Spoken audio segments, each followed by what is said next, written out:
it is the Lee Sin first pick, Shyvana Malphite lock-in. So a lot of AoE coming up from the Starcall side.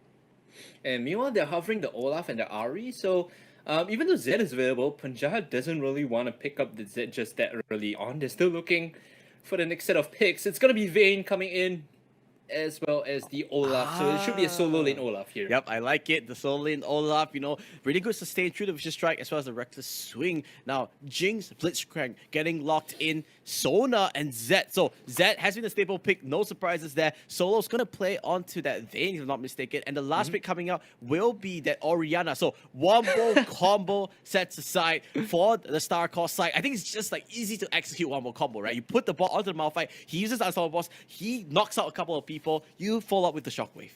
This is like, when I look at this draft, this is something that Grandin would tell them to pick. It looks like some like Grandin prep nonsense that I see here. The influence is strong, it's pervasive. I feel like he might be like coaching them just a little bit. Like none of the teams, or rather Starcall doesn't want to confirm or deny it, but it feels that way to me. The one thing to note is that there's been a role swap, man. There's been a role swap. Oh, it's Solos on the Lee Sin, okay. Yeah, Solos actually on that Lee Sin instead, and they're gonna put Fredo on that Olaf on the solo lane. So they're gonna put the two artists duoing. Maybe they're just like, guys, we'll carry this. It's fine. What's interesting was Solos was previously the marksman and the AD carry player, but this time he's like you mentioned, taking up the jungle role instead. That's how Fredo. This is really smart from Fredo, right? He's not leveling up anything. He wants to see who's gonna come in here. If he sees that, he needs a little bit of sustain, he's gonna pop that Vicious Strike straight away. But now he sees that, yeah, nobody's coming here. Gonna pick up the Undertow instead, which is the Axe, so that he can clear the way for the 50 save. Vincent now in this Malphite will miss a bit of EXP, but still be okay. Like you mentioned, the two artists here will be playing towards this bot side. Ismail Azani on the Vayne, and Haris taking the very early Honey Fruit instead. I think it's fine, Sona, you can do... the hook lands onto Ismail there. Good chip damage coming up, but nothing Sona can't just heal up. I have to pay attention to this mid lane. The last time Cesari played against the Assassin, he didn't have too good of a time. I believe it was an Orianna into Ari. He was getting punished just a little bit, so he has to space and be respectful of the all-in potential coming in from the Zed in the mid lane. Another hook, possibly? Lands! He predicts the movement of Haris, but a little bit slow onto the Power Fist. Didn't get the follow-up, but that's 2 for 2 for Daniel Ron on that Blitzcrank. Hitting the shots that are necessary. He's running out of mana soon, though, so he has to be careful about how he's using these hooks. He has to respect that Blitzcrank's pool of mana is very little. He only has one more combo here, I think, into the Rocket Grab, into the Power Fist. It's one more and then he's probably done. Yeah, but I think it's pretty hard for them to get a kill there. With Jinx, the Q pressure's not really high, but Fredo putting in some good damage onto Vincent. Then the Reckless Swing doing true damage, of course. So that actually go through Malphite shield. This matchup is a bit tricky for Olaf. Like, there is no real way to kill the Malphite. Oh, hold on, All-In coming here to ignite, and there you go. The Shurikens picks up the first blood. Just as I said, Cesari has to be respectful of the All-In. Pajat comes in and finds the first kill in this match.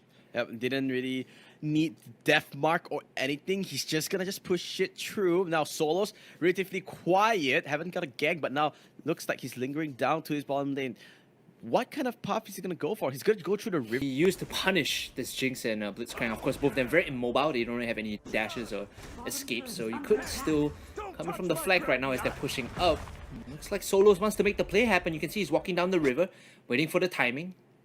They are going to back up from this. Solo will be able to dodge that rocket grab and just walk away from this for now. Got spotted out there, so he has to back off. Meanwhile, you can see rotations coming in from Punjab. He's moving down towards the river, leaning towards the dragon lane instead. Wants to put some wards down and back off.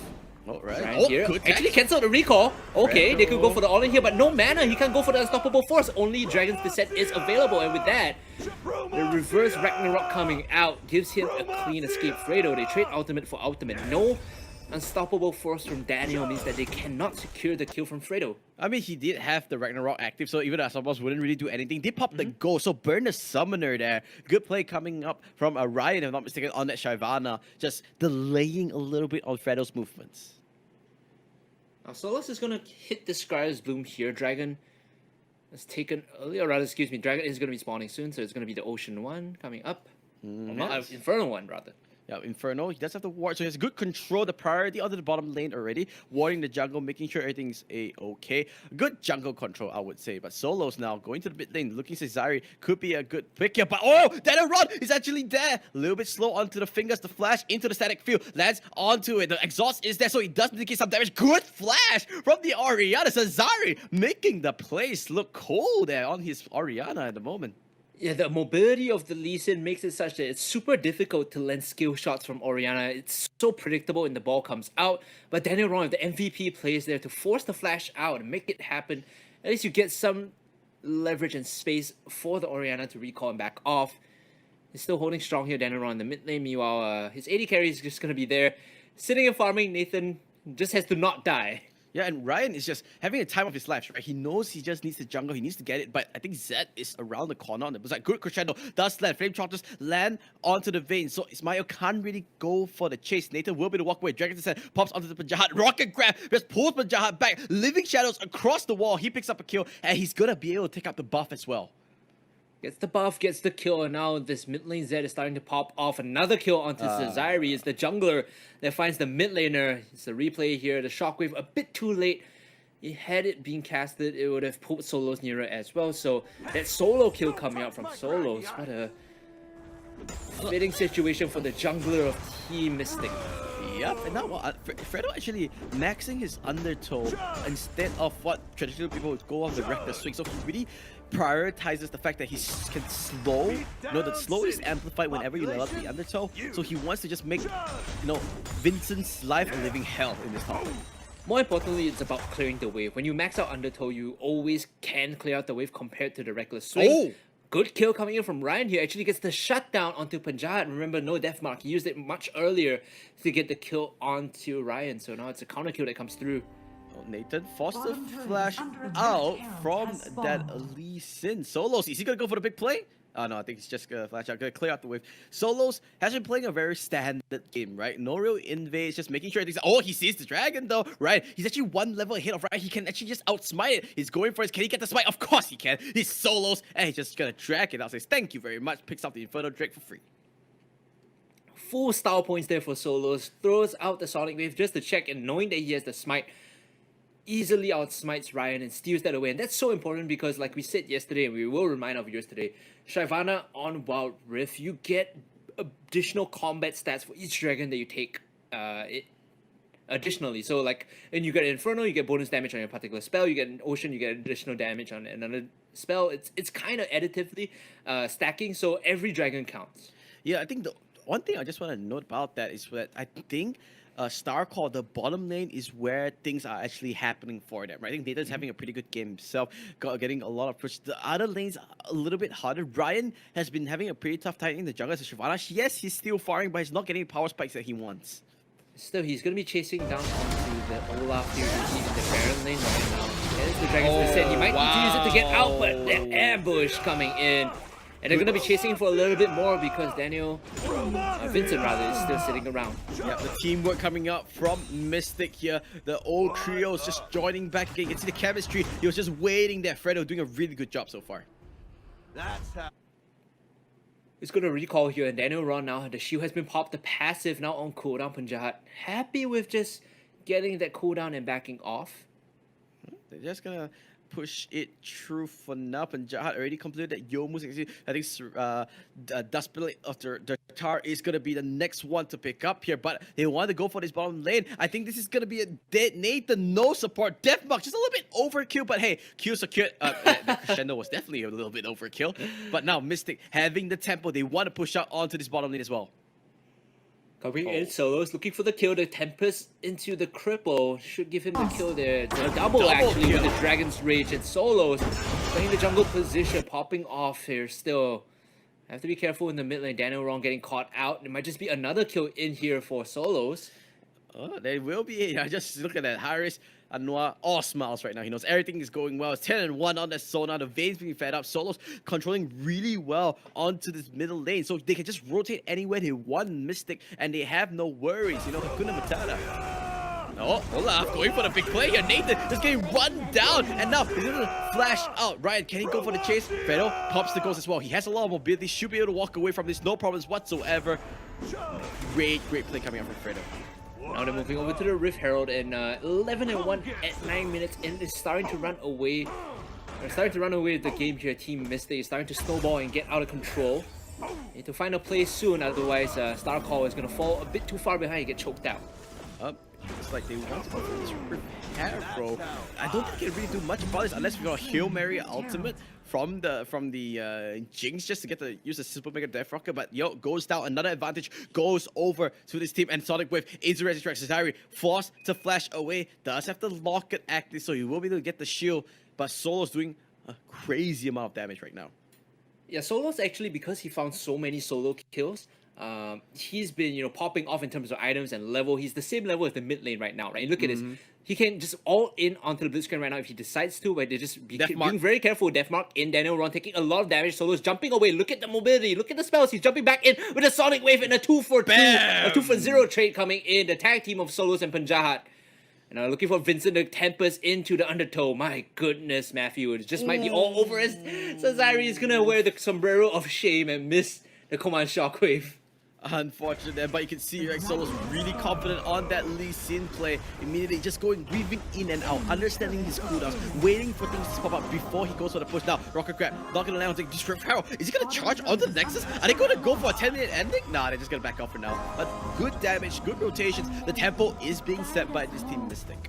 Well, more importantly, they need to go back, reset, and buy all their items right now, right? I think they have to get the next buy in because a lot of them are holding on to 1k, 2k worth of gold.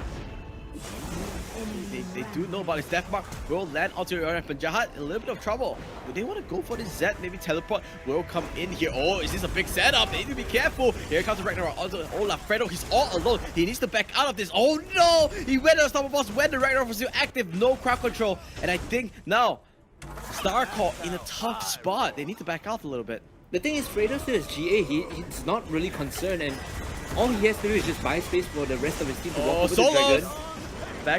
Backline, he's going for this Dragon Descent. Does get forced up by Ryan, but there you go, Jinx already down. Nathan not really doing well. The Soul coming over Fredo as well. The Olaf is just dueling everybody. Now Soul's all on his nose. What can he do? Where is the flashy play? He has Dragon Rage. The exhaust will come through. Dragon Rage comes up, kicks up the Blitzcrank. A little bit wide on the angle. Will go down finally. There, Ryan picking up a kill for himself. 17-2, they're looking for the hook. I don't think you want to make that play. The Shockwave in. The Stairs Gauge has been popped now. Fredo running away here. They're taking this fight, but he's actually winning this. He's turning around because they have the Death Mark. They might just be able to win this. And Solos is Fredo is still alive with the help of Panjahat. My goodness. The Zed was hiding in the brush. The ace will come in. Fredo perfectly baiting things out. And look, he's going for it. He knows he's so strong because Olaf, the lower your health, the more potential that you have. The attack speed does get increased. He needs to be careful though. He will not be able to tank out all 5 members. But Fredo definitely showing a good display on this Olaf. Almost back to full health already with the Ocean Dragon and the heals from Sona. He can just walk in the crescendo onto the front line. Nathan throws out a Super Mega Death Rocket. But it deals very minimum damage. At least it keeps them off the mid tier 3. It still prevents the supers from getting into base. Yep, so they do try to at least try to survive this Riot, trying to push, get some extra farm. Looks like he needs to kind of rotate into this top side now. Needs to kind of protect his team. Solo still looking for a bit more here in the Dragon lane. He's pushing the wave out. They go for the Locket upgrade on the boots, the Locket enchantment. Yeah, looks like Baron actually had they actually go down to Team Mystic already. Good sort of control of the map. Nowhere near Starcall. Couldn't do anything about it. Have to be careful. Vincent very low on health. Solos might just take this kill. He's dashing in. Has to flash out Vincent. He will get out at the cost of his summer spell. And Solo's still looking for a bit more on this Lee Sin. You can see he's hovering around. Dragon's Rage not up just yet. But the Empower Recall should get him back to base here. They're pushing. They want to see what they can do from this point. Now, Ismail, he's still farming. You know, he's having a really solid game, right? We always talk about Solos over Fredo, talk about Java, but I think Ismail and as well as Harris playing, doing the role that they need to do. The rest of the team create space, get kills, but they are farming. They are the late game insurance that the team needs to continue sieging, to continue pushing in. Team Mystic waiting in the wings here. You can see a flank is forming. They're actually going to jump onto Nathan Hartono here. He's going to get kicked into the wall. Look at the combo. Look at the damage. And Nathan stands zero chance in surviving that fight. 4v5 now as they walk Crescendo in. A great onto crescendo three. onto 3 members and a good knock-up still. Oh my goodness. Team Mystic is absolutely disgusting.